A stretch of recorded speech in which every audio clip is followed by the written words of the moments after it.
because we've been trying to help people that are having a couple of technical issues. So we'll make a start straight away by introducing Liz Hoskins. I'm just going to invite Liz up onto the stage now. Liz is from an organisation called Positive Qualities, and I've actually had the pleasure of being a customer of Liz's for many years and seen the impact of some of the work that Liz does around coaching, feedback and customer service improvement. And I've asked Liz to get involved with the event because I think that she can share some really good lessons on how we can support our people through what has been, I think, undoubtedly some challenging times. Liz, can you switch your mic and your camera on?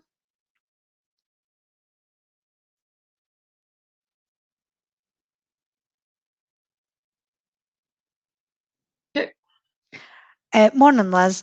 So I'll hand over to Liz to take you through her presentation.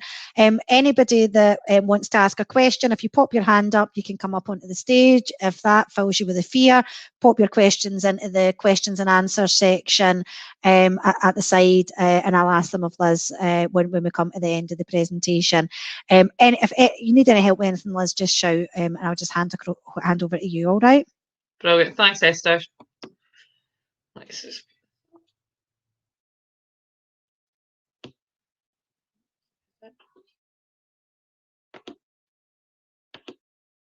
Oops.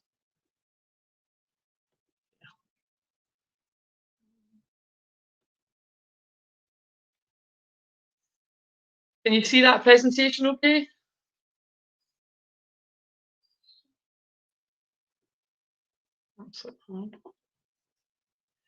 So good morning, everybody. As Esther says... sorry, you just need to go into present mode. So if you just go up to slideshow. Oh, sorry. There we go. Oh. Is that it? That's you. Brilliant. Thanks, Esther. So good morning, everybody, and welcome to Making Blended Working. And it's all about really maybe sharing some of the things that I've learned over the past 9 months. And when you say 9 months, you just think, geez, this is such a long time. So one of the things that really cropped up a lot is all about the isolation and online fatigue. So let me just explain how this happens. So when we're normally talking to people face to face, we look at verbal cues. So we're looking at the way people say things, their tone, and then we look at the non-verbal. We'll have a look at body language. But when you're online, you're overusing your brain, because what happens is you start really looking at all the faces, and it's almost like overload.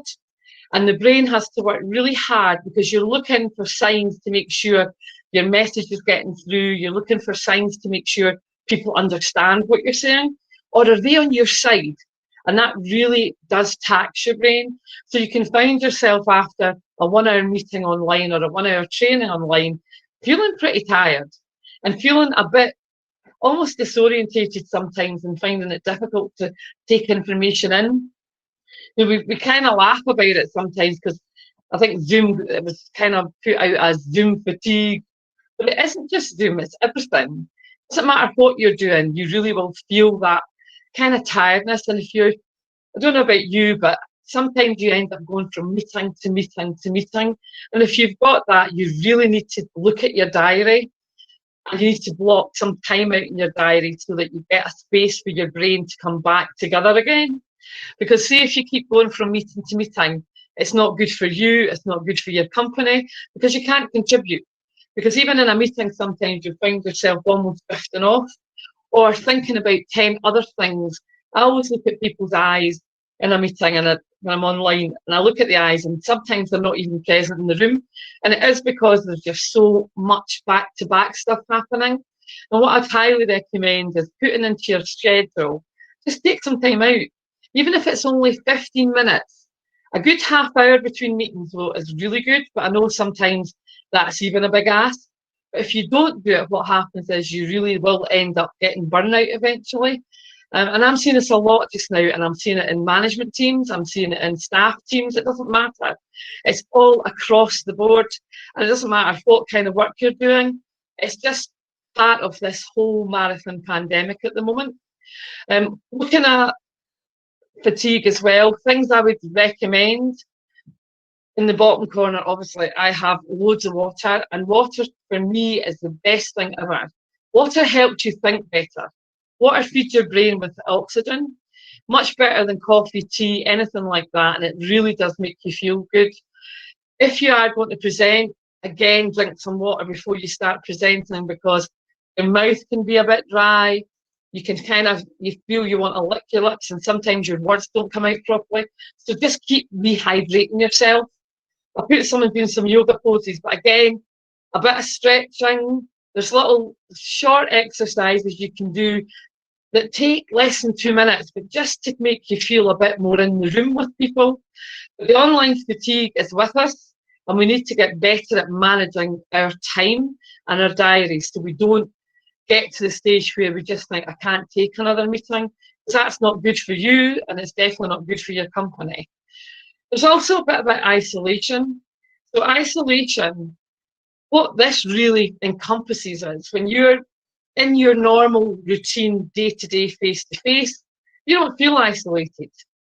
You don't, because you walk for a coffee, you have a chat, you walk to another desk, or you catch someone's eye, or you notice someone coming into the office, and you can do that. You're at home, you have none of that. And you have this whole isolation starting to really creep in. We've noticed it, so in July, there was a big surge of people starting to say, oh, I'm a bit fed up with this now. I really would love just a chat. You know, the sort of office kind of water cooler chats or the photocopier chats. And people started to feel it. We're now in December.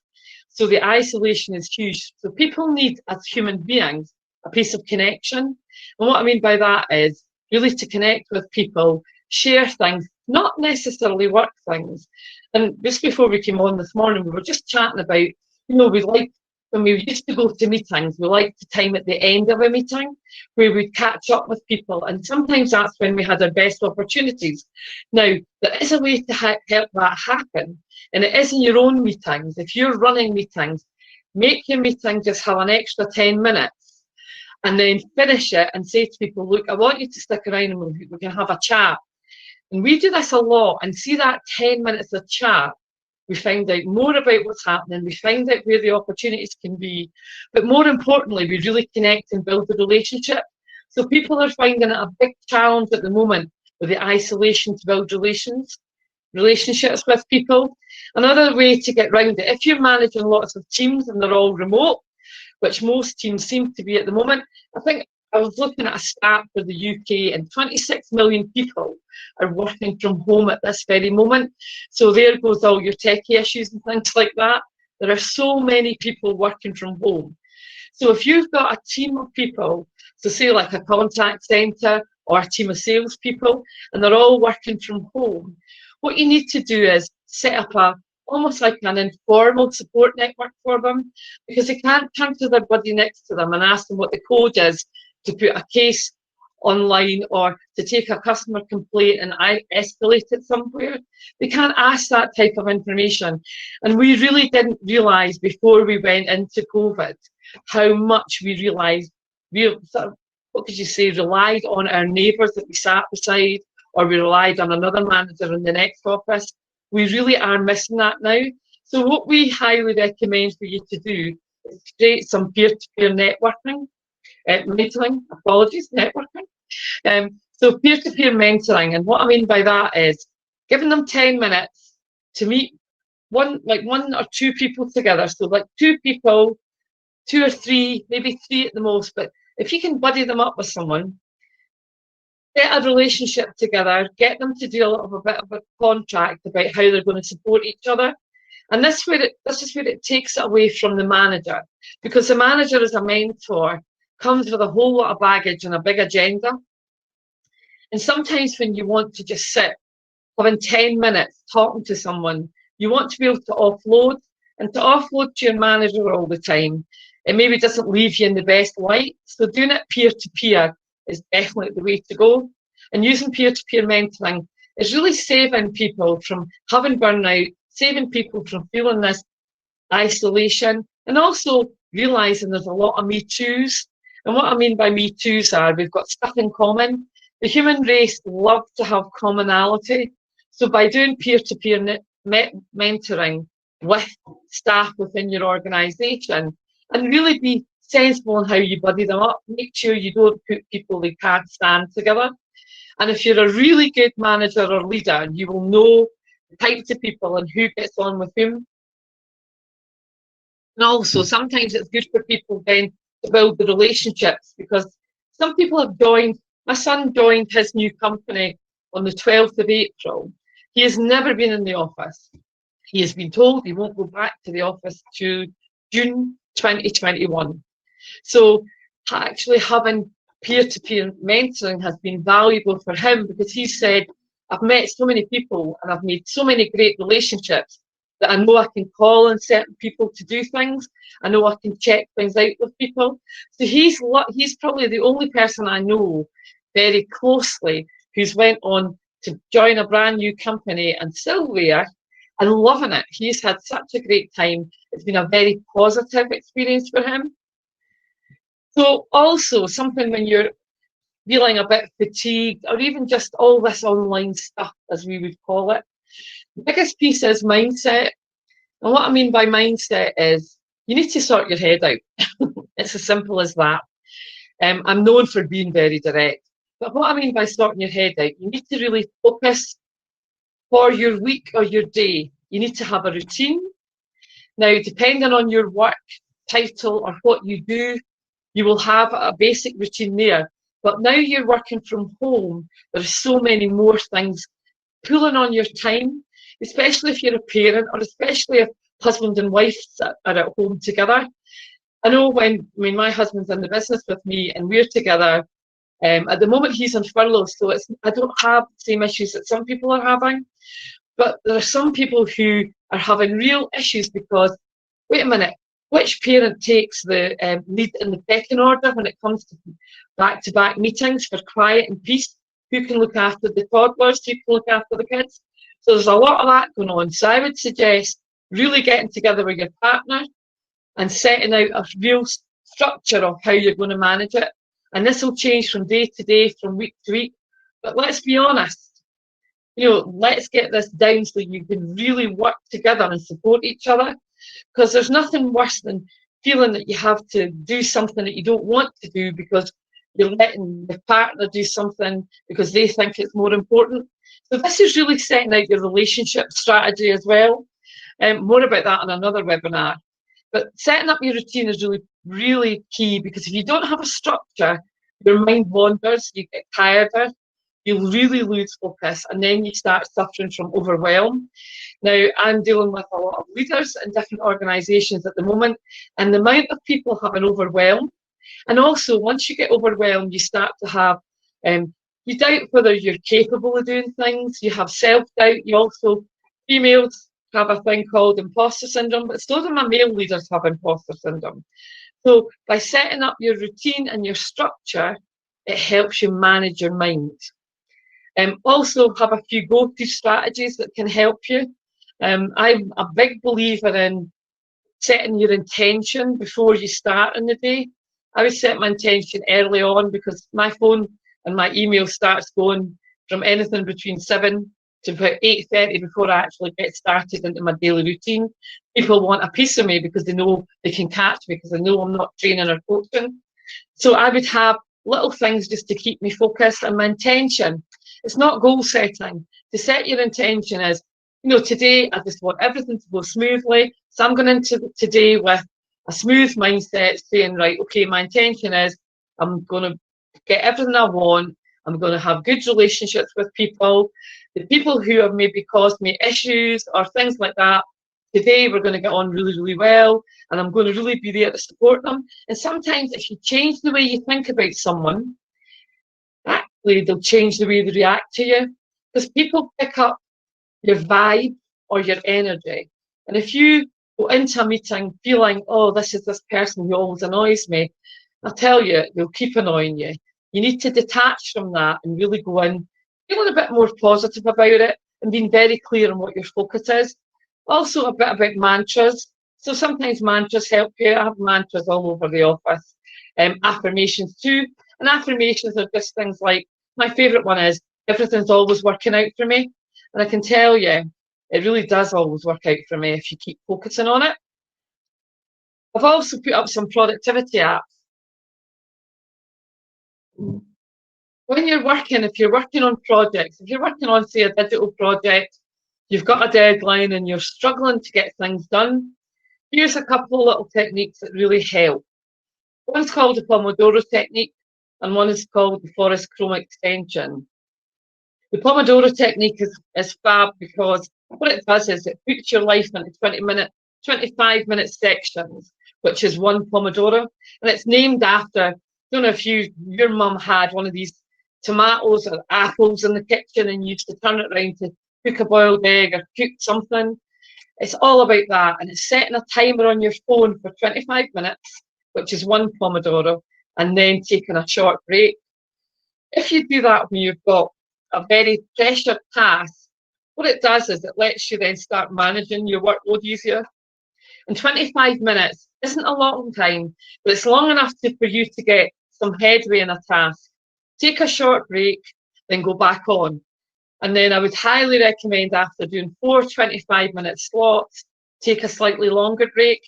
Now, I'm a great believer if you can take anything up to about 15 to 20 minutes, then your head gets time to really take what you're doing, maybe help you work out the issues.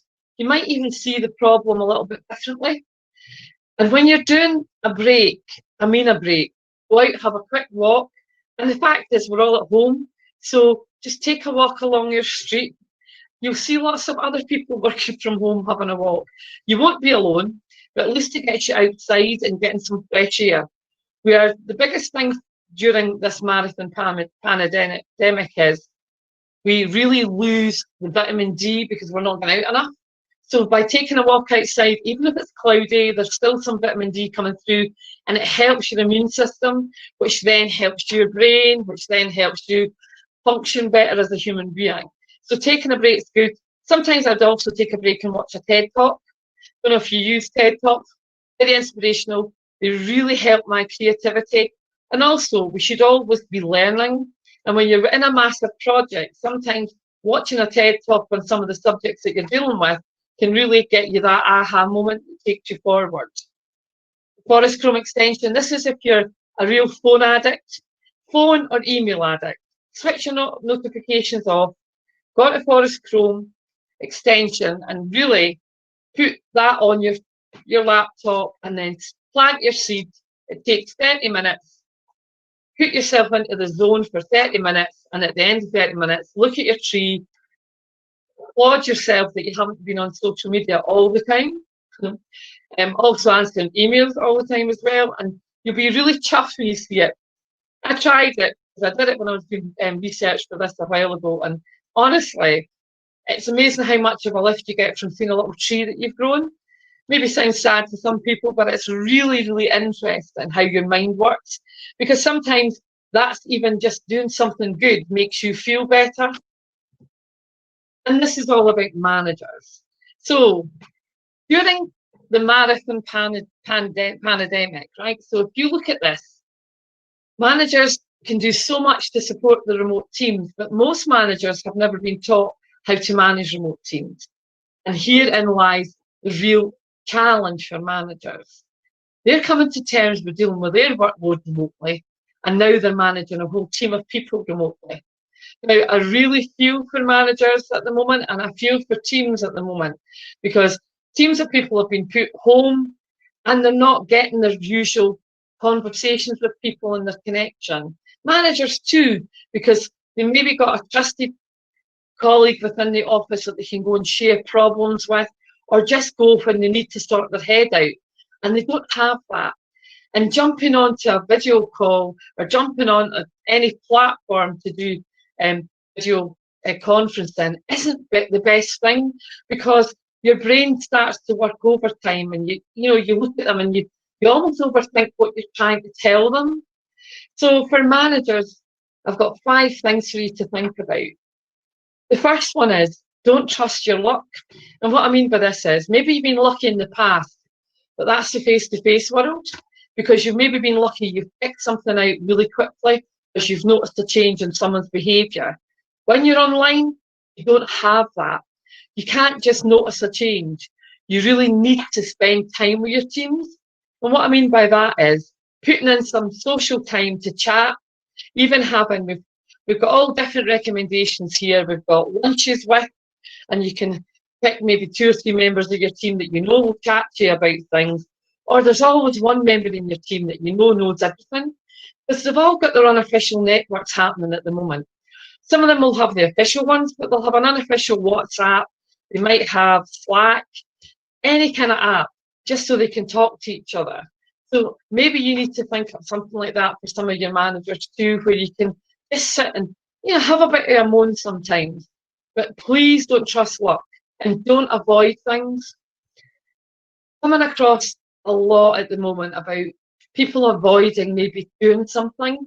And it's not even, they don't even realise they're doing it. And it is because we're in this online world that we're not used to. And even after 9 months, we're still not learning the lessons because sometimes we're just learning to survive.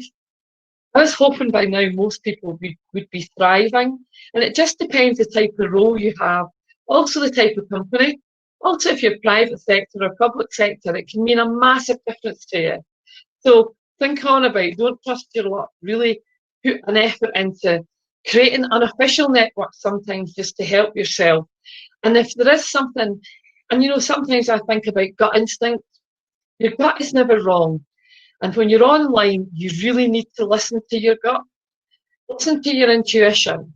Because I can look at someone's eyes, online or offline, it doesn't matter. And I can tell something from their eyes.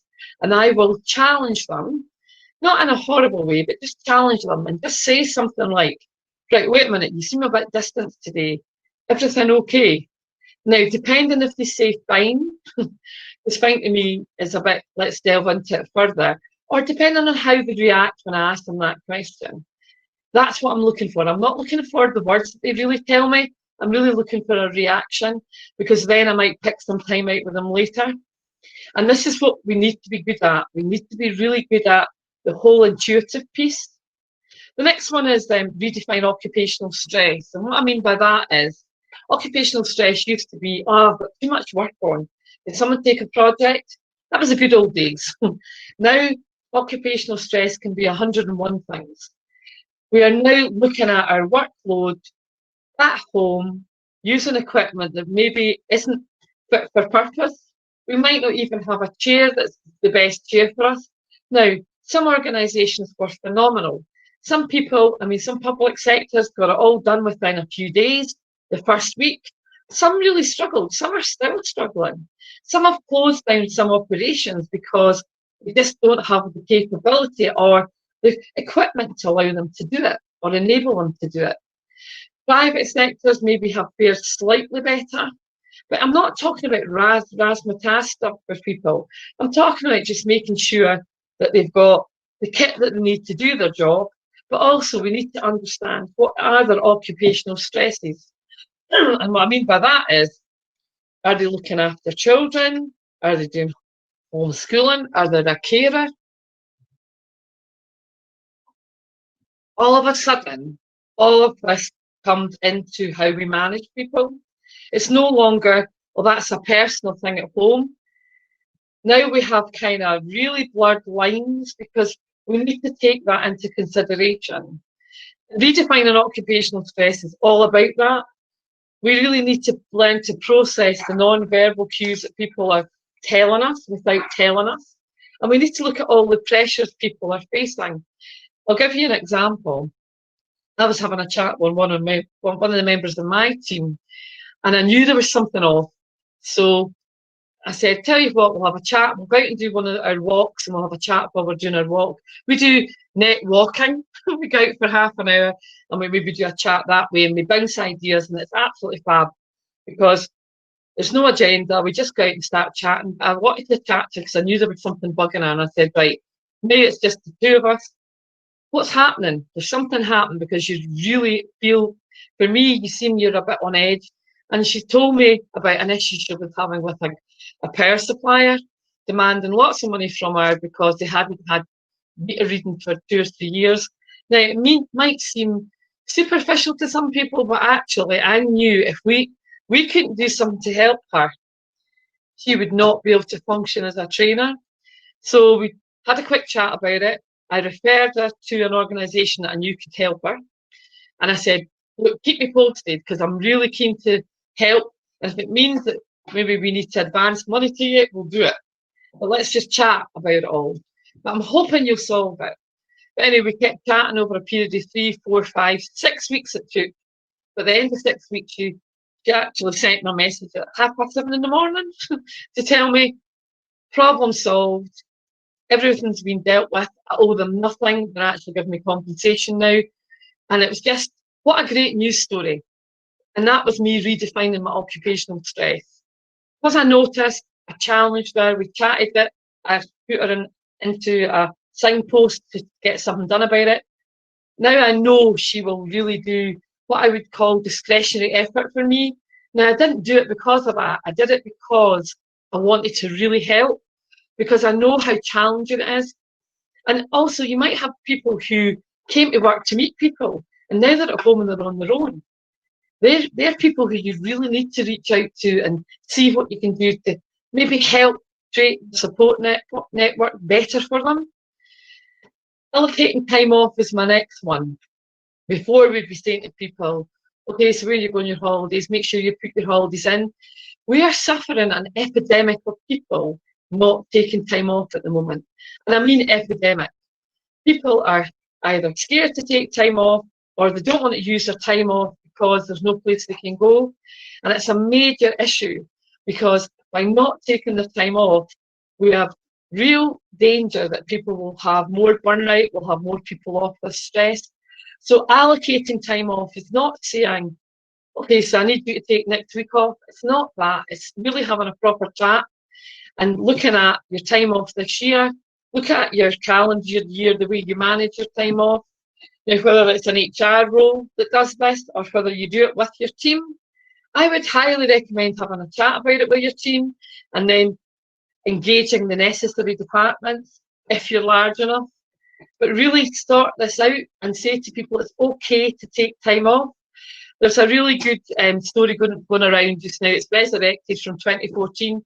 Joe Biden, the president-elect from the US, he sent a memo in 2014 to all his staff saying, I want you to make sure you put time off in your diary for family events. I want you to make sure you don't miss family things. And I'll be really disappointed if you're not taking it because I will challenge you on it. Even something as simple as that really, really helps. So by allocating time off, it gets people moving. Stop managing is my next one. Now, this is a real revelation. Over the last 9 months, what I've noticed is managers are almost over-managing and they're feeling that they're not doing it properly.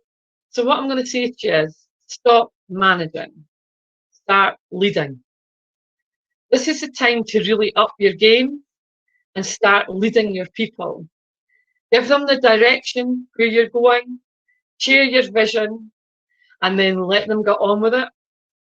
And then check in with them at the times that you decide to check in.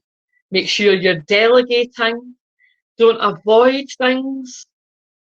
The end of my lesson. It really is stop managing and start leading.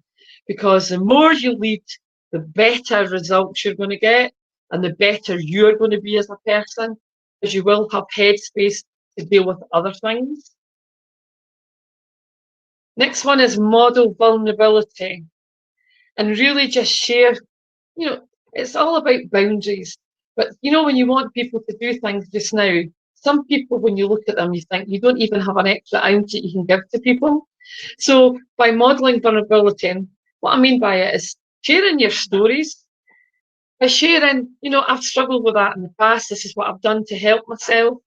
Or, I'm struggling with this. So let's share it and see if we can come up with an idea.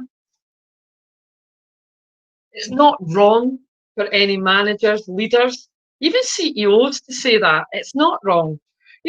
Just share your story, because sometimes a story helps people see how they can get better at something. And the last one is recognition and reward to help remote team motivation. And I've got quizzes. People are fed up with quizzes. I'll just put the memo out.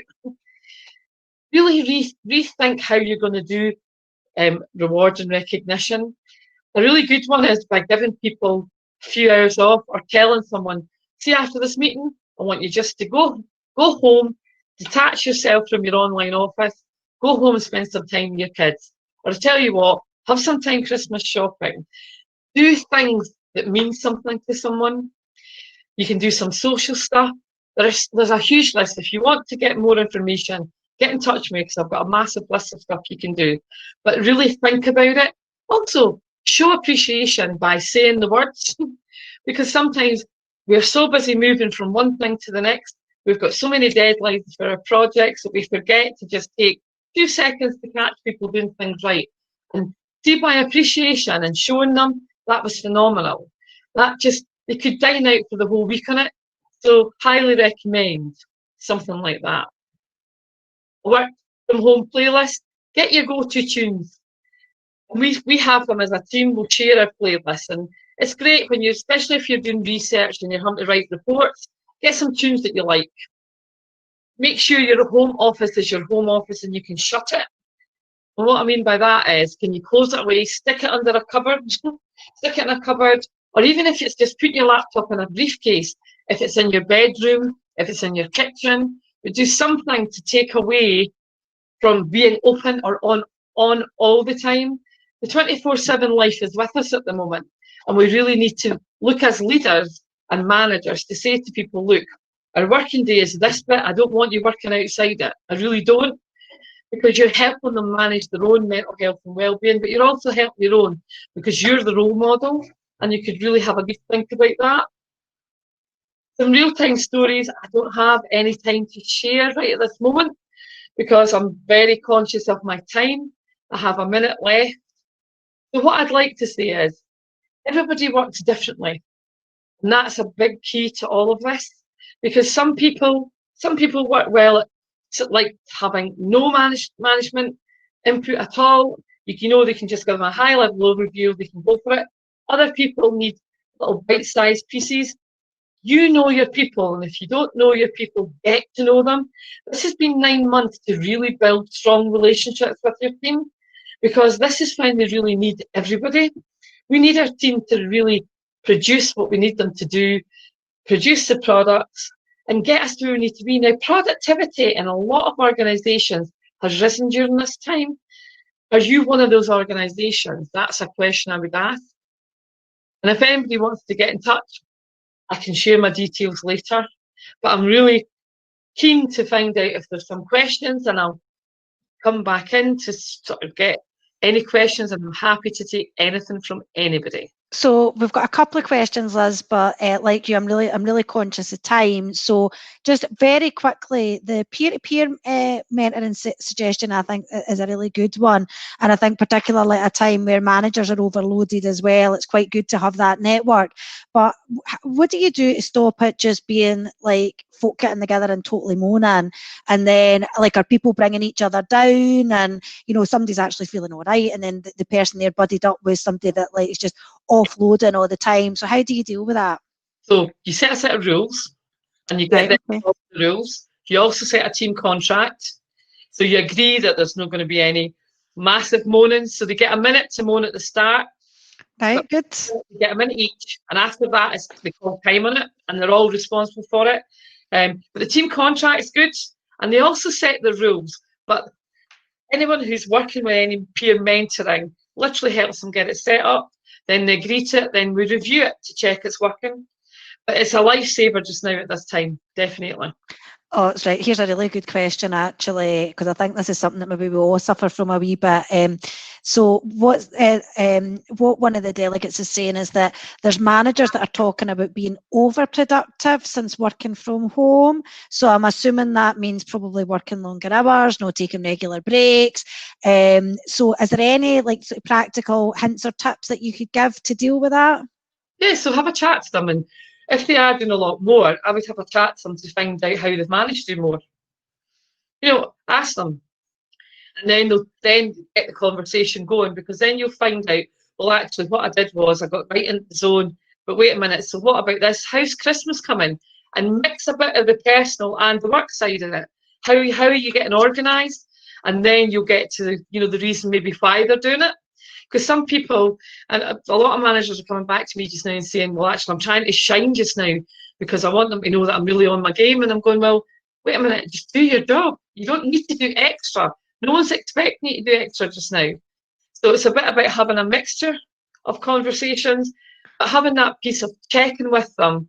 Wait a minute, so before this is how they did it, but I wouldn't be going like, wait a minute, see, before you didn't do that much, but now you're doing loads. It's not that. It's saying, wait a minute, you've managed to add in like 2 extra projects this week. Can you just share how you've done that?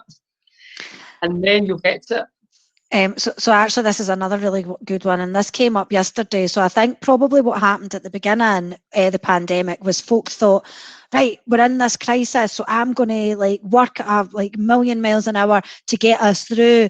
And then, of course, what's happened is it's went on for absolutely ages. Yeah. So what one of the delegates is asking is, are people feeling guilty? Is there a guiltiness there because we're working in a crisis and I need to be doing my all, particularly in the public sector? You know, some of these staff are really on the front line or are working in jobs that maybe aren't their normal jobs. I just don't know if I know that you've been engaging with some of the public sector organisations, as if you've got a feel for if people are maybe taking this personal responsibility thing a bit far.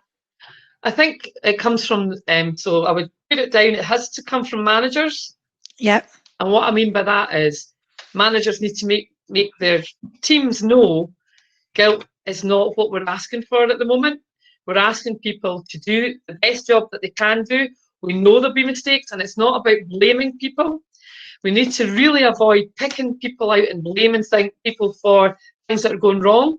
We need to look at, kind of like, and if you're doing any projects, digital agile projects, usually we do a pre-mortem before we launch anything. We need to learn to do that. And the pre-mortem is looking at everything that we're going to put into this project. So what are all the things that can go wrong? How can we mitigate this? We need to, as managers, look at that. And maybe we're not trained to do that. So if we can't do it that way, look at the post-mortem. If something hasn't gone right, and say like, I don't know, like something was put in place, it wasn't put out properly or launched properly, and we're getting a backlash, say on the telephones, we need to look at what went wrong, not who did it. It's not about blaming people. It's looking what went wrong and what can we do to change it for next time. And it's lessons learned all the way. So one very final question, Liz, because I'm just really conscious of time, but quite a controversial one, but interesting. How do you manage your manager, so up the way, if they keep putting in last minute calls in the diary, particularly over lunch or during personal time? Right, so what I would say to anybody got that, use complaints to requests instead of having a moan about it to them, or instead of maybe going in all guns blazing. I would just say, look, my request to you is, when you put these extra meetings into my diary, could you please have a chat with me first? Because I'm starting to find I'm losing the extra time that I put in to help some of my team. Whatever it is that you're losing because of putting extra thing in, just come and have a conversation and be honest and say, wait a minute, by you doing this, the impact to me is that. And you just make sure you give me a heads up first. And by doing that, it should keep a nice relationship, because sometimes managers don't think, they see a space in the diary and they'll just go, all right, I'll take that space. But actually, you've kept a space for a particular reason. So have an honest conversation. And the other thing as well that I would do is I would book the time out. Yeah. So if you want the time out for exercising or for lunch or whatever, I would book that time out every day so that you've got that time, because what's happening at the moment is any minute that you've got in your diary, folk are putting Teams calls in like back to back. Right. Thanks very much, Liz. The one other thing that people have asked for is some examples of organisations that are doing this well. But maybe if you had some examples, maybe we could add them onto the bottom of your slides, and folk could get in touch if they were wanting any more detail. But thanks very much.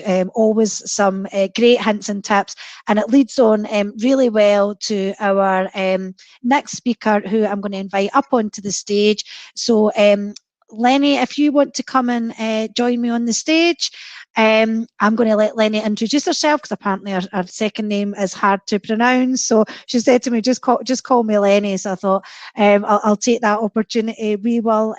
Lenny's going to talk to us a bit around mental health. I think it's something that's really topical at the moment.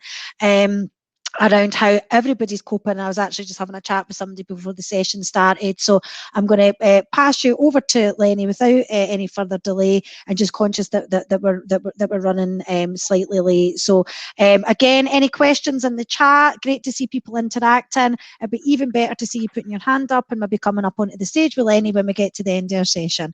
Lenny, again, and if you need any help during your session, just shout. No problem. Thanks, Esther. I'm assuming everyone can see the screen. It looks so that's the case. As Esther's alluded to, please do feel free to ping me your questions. I like a nice interactive session, so it's always useful if you've got stuff that's occurring to you as we're going along, just whack it in the chat. Got it open so I can have a look at it. So good morning. Thank you for inviting me. My name is Lenny Bedoyan. I am the director and owner of BW Training. So my role is very much similar to Liz's actually. So I'm hoping I'm not about to kind of repeat what I just heard. So I do a lot of work with public sector and private sector. So at the moment, I'm doing a lot of work with local authorities around managing well-being fundamentally. So Liz appears to have talked about quite a lot of the very practical, really good, solution focused kind of things to do. I suppose I'm coming at it from a slightly different point of view, which is more the kind of managing self kind of mindset sort of stuff. So hopefully there'll be some tips and techniques in here that will help. I've also worked, and I'm continuing to work a lot with private industry. So a lot of work with smaller organizations, some larger organizations, a lot around housing at the moment as well. So a lot of my work is around the kind of well-being agenda. So very much about mindset, helping managers manage. I just wanted to pick up, if I may, very quickly on one of the questions that Liz was asked, the thing about managing your manager. And as Liz, I'm sure, will identify as trainers, we get asked a lot, how do I do that? What are the techniques? What I would say is the techniques that we would be using as managers with our staff or as members of staff with other staff should theoretically work in any given situation. Robust models are robust models. And they're just a tiny little tip. If you are giving feedback to anyone at any level, at home as well, think about your because. There's a lot of research around the power of the word because. And sometimes we will put what we want from someone or a response to someone before the rationale. So the example I would tend to use on training is I say to people, somebody asks me if we can leave early. And if my response is no, because we've got loads we need to get through, your minds will tend to shut down at no. So if you go to your manager with a kind of, I can't do this, and then give your reason, your manager already knows what you're saying. They already know you're saying no, and they may then not hear the really good rationale behind why you're pushing back a little bit. So what can be really useful is just to flip it. We call it the because no technique. It's not very technical. And you put the rationale before whatever your response is. So because I've got a lot on at the moment, or because I want to make sure I do this task correctly, or because this is what I need to raise with you. So it sounds like a silly thing. My background, as well as being a trainer, is I am a neuro-linguistic programming coach and practitioner, and I get really kind of obsessed with language, and I get really kind of tuned into language, and people, really kind of, although language seems insignificant, it can have a massive impact on someone's mindset. We talk a lot about what your I am statement is. So what is your script for the day? What are you telling yourself? What is going to be your lived experience? And I know Liz touched on that with hers. So just to give a little bit of background, if I may, my job has never been electronic, webinar, virtual. I've never done anything like this prior to the last 9 months. I am very much a whites of the eyes trainer. I like to see people. I like to connect with people.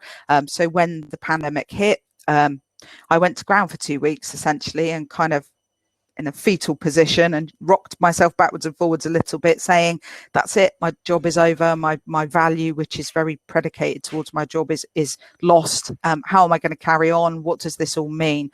And Andy and I have known each other for a long time through various guises, and he sort of gave me a bit of a kick really and said, well, why don't you do something in a different platform, in a different way? So I've learned some huge amount of skills over the last 9 months. I've learned some stuff about myself that I didn't know I was capable of.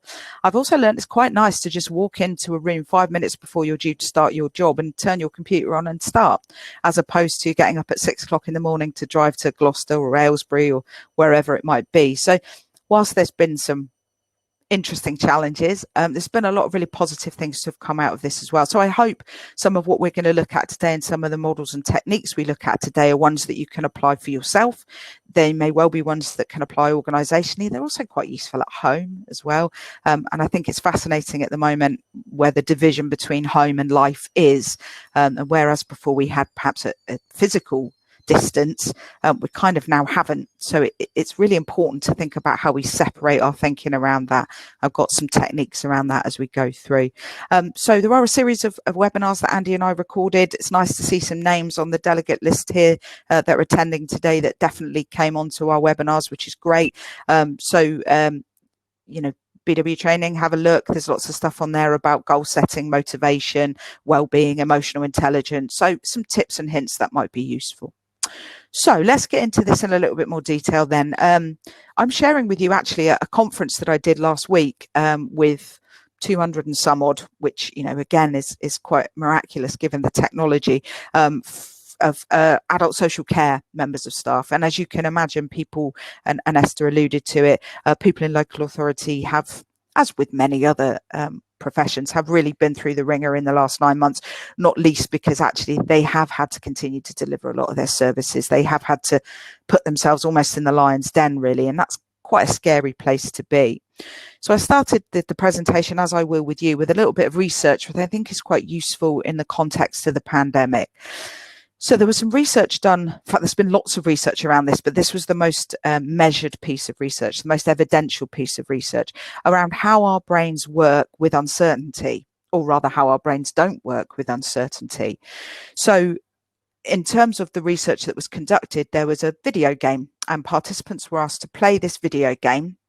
And essentially it had 2 rocks and they had to pick a rock.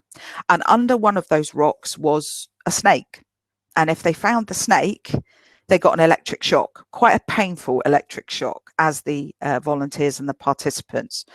So what the researchers did is, obviously it's a 50-50 chance. So what they did is they started to monkey around with the kind of the sequence behind where the snake would appear. And what people found, and what the researchers found, is the more uncertainty there was, the more people weren't sure, well, should I go for that one again or this one? Bearing in mind what they knew they were going to get was quite a painful electric shock. It was the uncertainty that created the bigger reaction in people than the actual physical shock itself. When people knew the rock that the snake was going to be under, their levels of anxiety obviously started to drop, because then they had a level of certainty. So some really interesting research around, and if you think about things like the vaccine, think about things like how long are we going to be working in these ways, think about things like, I think it's probably fair to say none of us expected a 9-month working in this manner. So there's a lot of ongoing anxiety for people. And I think as a duty of care organisationally, be that the whole organisation, services within it, managers to their staff, but also I have a duty of care to myself as an individual to keep myself well and happy and healthy. And I'm going to build on some of what Liz has touched on. I'll try not to repeat what we talked about. There's a few extra bits that I think is always useful to think about. So please do stick something in chat or just shout out. Actually, sorry, you have to raise your hand. See, I'm getting so used to all this stuff. I'm used to Teams now where people just interrupt you at any given moment. So please do feel free. Any questions, any comments, any observations, do let me know, because it's always good to have some interaction. So we are looking at the issues around mindset, how to tame it. I've deliberately chosen a rather scary looking beast for reasons I will explain as we go through. But certainly we're going to be looking at some quite practical stuff, although it might seem a little, well, let's see what it seems. This is where my technology on Remo lets me down. Sorry, folks, somebody's going to have to remind me how to move my slides on, because apparently I don't seem to be able to do it. Sorry, Esther, could you just jump in for me? Or Andy, anyone? Hi, Lenny. Yeah. You just need to go back to the slide presentation window and then just move the slides as normal. Slide presentation window. Now there's a word. Your PowerPoint window. Oh, okay. Sorry. Go back to Yes. that, you know, Windows tab thing. Yeah, I got it. Okay, And there then we if go. you So wanna- can you all see that one moving? Perfect. Gone. Fantastic. Okay. So I was more obsessed with looking at myself. Now, unfortunately, I can't see the chat function. So please do type in the chat. I'm sure Andy or Esther will shout out at me if necessary. And hopefully we'll have some time at the end to pick up some questions. So we're going to be talking about a very small piece of software that we all have, and it is about the size and shape of an almond, and it is located behind our ear, and it is the amygdala. And we're going to be talking about fundamentally the amygdala hijack, which is some work from Daniel Goleman, who is one of the founding fathers of emotional intelligence. Well worth a look if you're into all this kind of psychology of communication stuff. And he talked about how the amygdala, although designed very much fit for purpose, can sometimes hijack our kind of more rational, logical ways of thinking. So in terms of the science, the amygdala is kind of fairly basic in its ability to do or not do. And the amygdala fundamentally has two settings. And those two settings are either bear or not bear. In other words, threat or no threat. So the amygdala is designed to help us make fight or flight decisions, help us make decisions that are about fundamentally keeping ourselves well and safe and alive in most primitive cases. But of course, at the moment, we don't really have to worry about bears or threats in that situation most of the time. So therefore, you know, our amygdala is kind of almost a redundant piece of software in the truest sense of the word. But your amygdala does create a lot of other emotions. You know, I talk a lot to organizations at the moment about what are people experiencing? What are you know, are you noticing some weird things going on for yourself or from your staff at the moment? So, you know, lack of sleep or perhaps oversleeping, you know, tearful in some instances, perhaps a little bit agitated, not eating, you know, going to ground. All of these things are byproducts of our amygdala that at the moment is kind of almost constantly kind of buzzing away because there is so much going on around us. There is so much that we don't know in terms of that unknown element and the impact of that. So your amygdala thinks it's doing you a favor, thinks it's preparing you for battle. What it's actually doing is kind of releasing adrenaline and cortisol into your system on an almost constant basis, which makes it very hard to make rational, logical, thought out, well processed decisions, because our bodies are being flooded with chemicals that are designed to make our muscles, you know, have a impact on our muscles and increase our airways and, you know, help us to prepare to fight the bear. The problem is, what do you do with all those chemicals when they're in your system, particularly under lockdown? Because when you think about it, our bodies are saying either run away or fight. What we're being told to do is to stay still, is to remain, you know, in our houses in some instances. So, excuse me, entirely counterintuitive to what our bodies and our kind of brains are encouraging us to do. So I work a lot with organizations about, not dissimilar to Liz, you know, how do you manage people in a remote context? I run, interestingly, a lot of peer support networks, which was touched on by Liz. I do a lot around kind of how you bring people together to share their kind of anxieties, frustrations, but also to kind of move forward. I'm definitely in agreement that, you know, we don't want to get into a whinge fest. However, I think it's really important to recognize that there is a benefit to allowing people to articulate their frustrations. What I'm going to share with you in a minute is a tool that I found particularly helpful in a training context to help move some of those frustrations forward a little bit. What we don't want is for people to get stuck in that kind of unhelpful, unresourceful mindset, because it does affect the effectiveness of that group. So there's some techniques around how we can do that, and I think that's quite useful in terms of sharing that. So those of you that are managing, you know, at team meetings, it is important, I think, to have your, I used to call it what's got your goat, and we'd have a 20-minute what's got your goat this week, this month, today, yesterday, whenever it might be.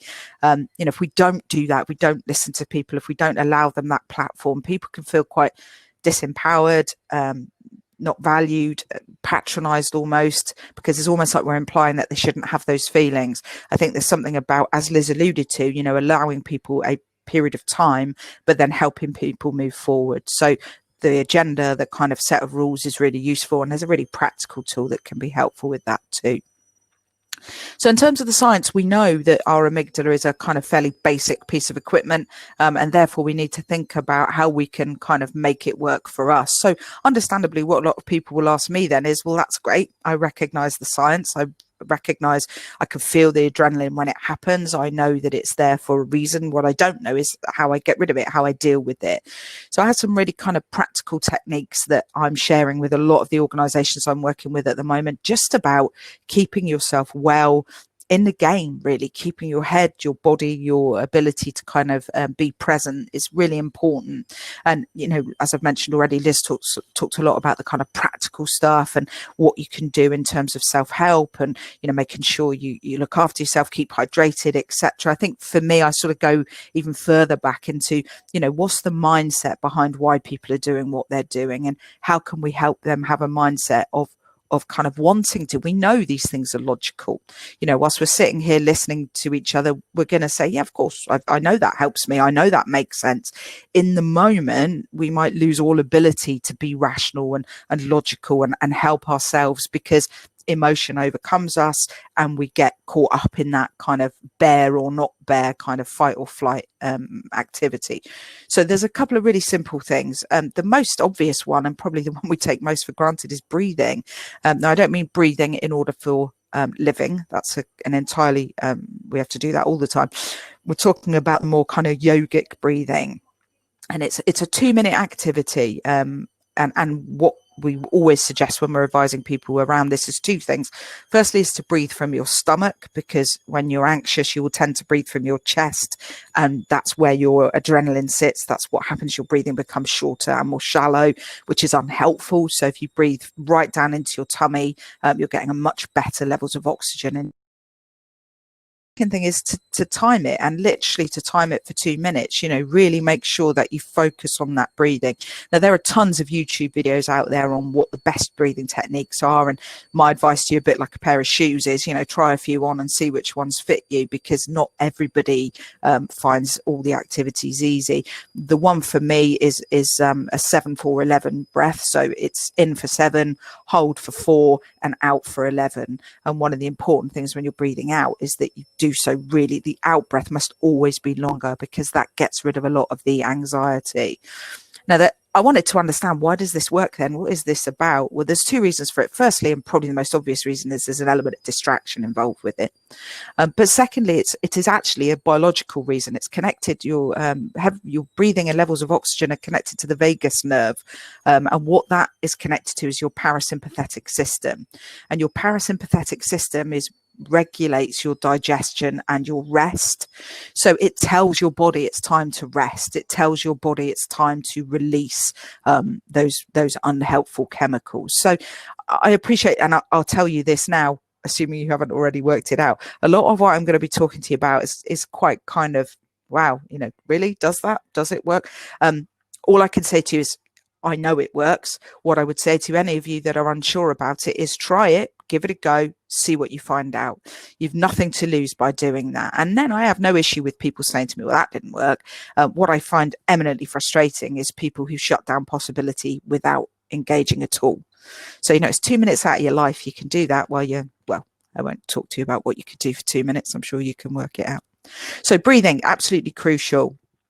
One of the main things we talk about, and this is the model that I want to share with you in terms of managing some of your own and potentially other people's frustrations. And apologies if you have been on any webinars or done any training with me, you will have seen this model, because for me, it's one of the most useful models there is out there. It's based on Stephen Covey's spheres of influence, and I call it the control dartboard. And it's a really simple, very easy process to allow us a logical thought. So firstly, it's about breathing. It's about getting your adrenaline under control. Once that's done, it's then about, okay, this thing that I'm anxious about, frustrated about, concerned about, you know, insert whatever word is appropriate, is actually something I can change. Is it something I can have any control over? Because we may be about to put a lot of energy, expend a lot of energy, frustration, you know, put a lot of ourselves into something that actually we can't change anyway. So the model is based on 3 circles: no control, influence, and right in the middle, control. If you would like more information on this, as I say, there is an hour-long webinar available on YouTube if you want to have a look at it. We can apply this to loads of things. If we think about the kind of the Esther alluding to, well, what happens if people come along to those peer meetings and just whinge? Well, the first thing I would want to do as a peer group is to say, okay, let's not focus on things we can't control. Because with the best will in the world, we can all go down a rabbit hole for minutes, hours, days on end, getting frustrated about the government decisions that are being made, the fact that the pandemic exists, the fact that I have to work from home. I use this model a lot when I do stuff around remote working, because some people don't want to work from home. That was not what they signed up for. There's a brilliant piece of research called Change in the Psychological Contract. And if you are managing change, managing your organization through change, it's well worth having a look at it, because the argument is we all buy into a contract when we go to a place of work. And I'm not talking about a contract of employment. I'm talking about a psychological contract. So that contract, I particularly think this was relevant around social care at the moment. People who work in social care, their jobs are predicated on connection, on people, on having that ability to be present with people and make a difference in those people's lives. So a lot of people now are losing a massive part of why they went into the place of work in the first place, their whole value set. So it's about actually how can we mitigate the impact of that. And one of the main ways to mitigate it is to acknowledge, say out loud, help them to come to the conclusion that that is not something at the moment over which we have any ability of control. And I'm not saying that takes away the frustration. I'm not saying that takes away the anger in some instances. What I am saying is it's about being logical and articulating in a kind of really verbal, visceral way, that is not something that you nor I actually, and indeed nor the organization, have control over. So it's about allowing people to kind of park stuff a little bit. There is a whole series of, well, how do I let it go then? That's easy. You say I have no control. That's easy. That's the easy bit. What do I do as an individual, as a team, as an organization to help myself or others let go of those frustrations? Unfortunately, given I don't have a great deal of time, I won't be able to go into that in any great detail, but I can do, and the webinar that is online does go into it in more detail. Where we aspirationally want to kind of encourage ourselves and those around us to be operating in is those areas of influence and control. The phrase I always use is, if I can't change the thing I have an issue with, how do I change my relationship with that thing? So if we come back to me kind of going to ground for 2 weeks when the pandemic first hit, the thing I was frustrated about, I had no control over, absolutely none whatsoever. And in fact, by going to ground, I was actually reducing my ability to make it better. In fact, I was wiping out my ability to make it better because I wasn't engaging with it at all. I didn't want to know, and I shut down. What Andy helped me do, and what, over a process of time allowed me to do, is to go, this is not going away. This is not going away. And I've got to think about how I can interact with this in such a way that it becomes a positive rather than a monkey on my shoulder that I'm angry or frustrated about. So if I'm really honest, this still wouldn't be my choice. I still find it strange. As you could tell from a minute ago, I'm still not 100% down with the technology. But if it's a choice of this or not doing any element of the job that I love to do, it is an absolute no-brainer. So the idea behind the control dartboard is to just put a little bit of a pause before we start to react, to go, can I change this? Is this something over which I have any influence? So it's another technique, and I'm happy to take some questions either at the end, or if you want to type them away, please do so. I'm sure someone will interrupt me if necessary. So a couple more thoughts and kind of ways in which we can manage our amygdala, manage our very primitive kind of piece of equipment, is to talk to people. Pick the phone up. Talk to a colleague, talk to a friend. I think if you're on the receiving end of one of these calls, my advice would be listen. There's nothing more respectful than just giving people that time and space to vent, to kind of say what they need to say. Oftentimes people don't need a solution per se, they just need to get it out. What I would say as a coach, however, of course, is if it goes beyond that and you do need to work through what's the solution, how do I get myself out of this, what are the processes and the resources that I need, then I would always advocate coaching. And a lot of the organizations I work with have their own internal coaching resource, which is amazing. But obviously if you don't, then do seek out some professional coaching. It can be amazingly impactful in terms of just holding the space and allowing you to work through what needs to happen. But, you know, pick the phone up, have a chat with someone. And I think coming back to Liz's point about connectivity, you know, as a manager, are you creating the space and time for people to connect? You know, is that a really overt and really kind of explicit expectation? And if not, you know, get somebody in, you know, alluded to it. I certainly am doing a lot of it. You know, there's a lot of training around managing remotely and what it is we need to be doing. And there's loads of good practice out there. So definitely worth having a look. Have a laugh, have a laugh, have a laugh. Why not? And I don't mean laugh at things that are not things we should laugh at. Of course, these are serious times. And of course, there are a lot of really horrible things going on for people. On a personal level, you know, using humor can be extremely helpful because it releases endorphins, it increases kind of the happy chemicals, and therefore it mitigates some of the adrenaline and some of the cortisol that's coursing around our bodies. So, you know, stick a YouTube video on, roll around on the floor with your kids, you know, just anything that makes you laugh, no matter what it is. It can be extremely powerful. A friend of mine is a yogic laughter teacher. Not something I've ever engaged with. I'm not tremendously supple, so I'm not sure yoga would be my thing. But yeah, apparently it's quite cathartic. So maybe something to think about.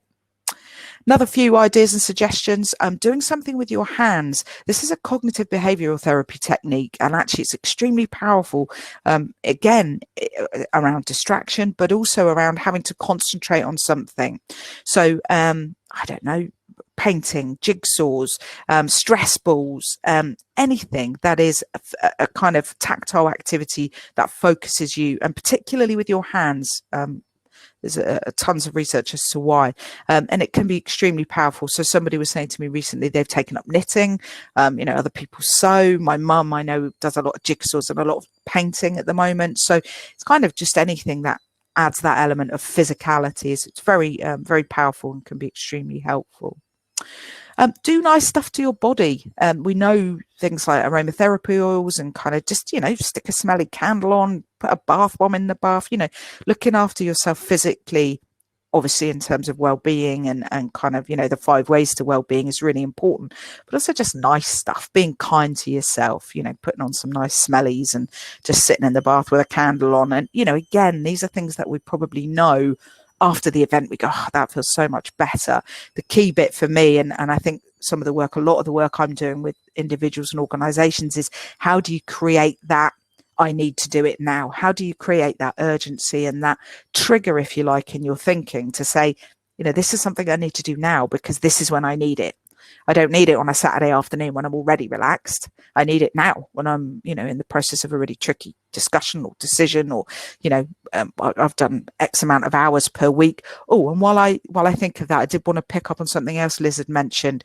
She talked about sort of back-to-back meetings and how we can easily get into a mindset of, you know, starting work at 8 o'clock in the morning and finishing work at 6 o'clock in the evening because we're not commuting anymore, and you know, it's just meetings, etc. There's a really interesting piece of research called the law of diminishing returns, excuse me, which is based on actually some economist work in the 20s. But the law of diminishing returns states that if you work for more than 54 hours per week, not only are you unproductive because your ability to concentrate drifts and your productivity drifts, but also you're making mistakes that actually will take longer to put right than if you hadn't done them in the first place.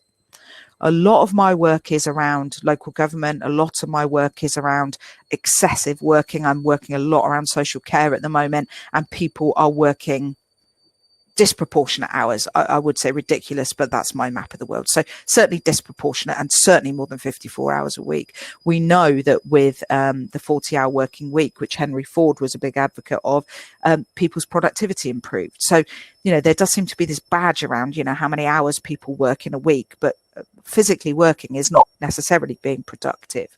So I did just want to pick up on that. If all else fails, you know, think about what you're doing in terms of engaging with social media. There's a lot of social media around, you know, we've got any number of kind of opinions and views and overload of information. I think for me, it's 2 sources, which is the NHS and the BBC. And if it's not those sources, for me personally, I don't engage with it because there's so much anxiety inducing information that's out there in terms of what information we share.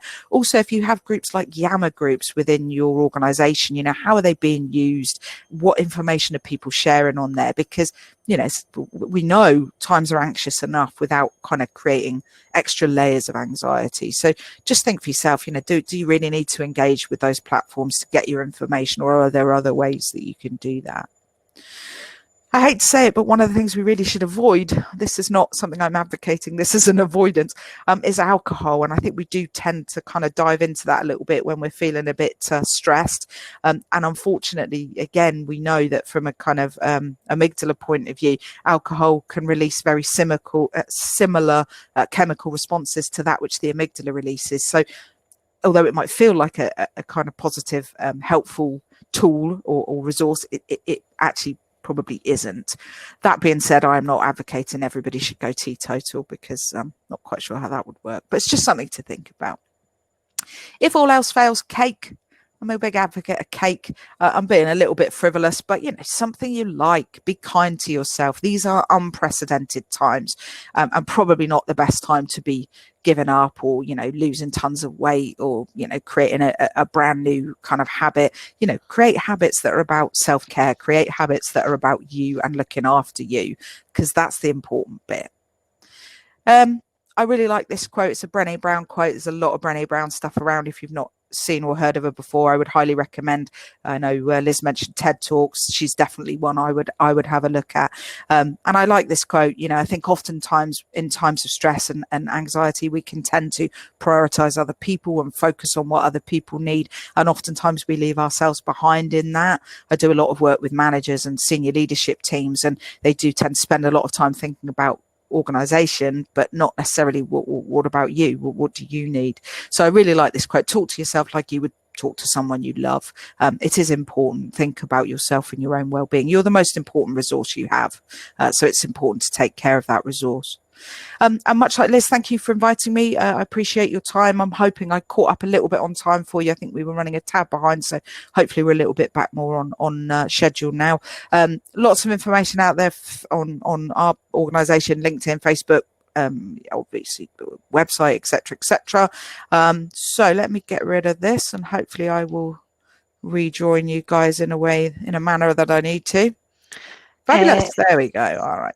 So thanks sorry. so much for no worries. Thanks so much for that, Lenny. It was really interesting, I think, to hear some of the science behind these theories, even the stuff around the breathing and I've got an Apple Watch and it keeps reminding me that I need to take 2 minutes out to do the breathing. But even understanding the science behind that, I think, was really fascinating. And we have got a question with a couple of votes from the floor, just asking about if you could share a source for the 54 hours working week and the productivity. I think that's chimed with quite a few people, and I think they feel they'd like to share that back with their organizations. Yeah, there is. It's based in economy, so it's not actually the 54-hour one thing was done by was research done with air traffic controllers. So I'd need to go back and find the explicit link. But if you literally Google the law of diminishing returns, you'll see the articles on it, and there's tons of stuff on it. And I would say a lot of what I've referenced, you can Google it. The amygdala hijack. There's loads of stuff on the Daniel Goleman link. So I will certainly try and dig out the link. But it would be one I'd need to dig out. I don't have it off the top of my head, so apologies. It's a stat I know, but it's not a stat I know the reference of off the top of my head. So. Right, thanks for that. So if nobody's got any other questions, like Lenny says, we were running a wee bit ahead, and I'm conscious that Lenny's got another commitment to shoot off to. I think there's been loads of positive feedback, though, Lenny, just saying that your talk was really inspiring. I think that a lot of what you've said is really chimed with people, and I think it's that really well alongside Liz's session on some of the more practical hints and tips as well. So what I'm going to do is go to a short break networking session now.